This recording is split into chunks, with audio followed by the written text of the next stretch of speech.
In 1984, the NSA quietly pulled every electronic machine out of the American embassy in Moscow and shipped them home. Tons of equipment replaced piece by piece so no one would notice. They were hunting for something. They just didn't know what. The tip had come from an ally. Check your machines.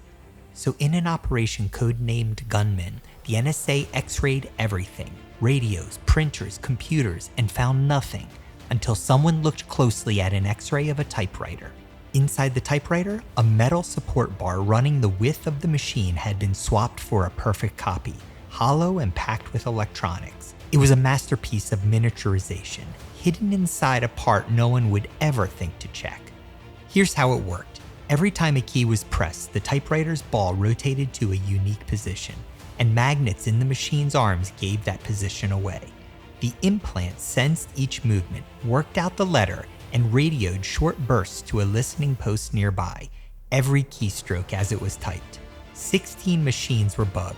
The implants had been slipped in through the supply chain before the typewriters ever reached the embassy, and they had been transmitting for 8 years. Every report, every cable draft, every classified page typed on those machines had gone straight to Soviet intelligence. Project Gunman stayed secret for years, and the idea at the heart of it never went away. A device that quietly records every key you press has a modern name, a keylogger. The Soviets had built the first one out of magnets and brilliance inside a typewriter.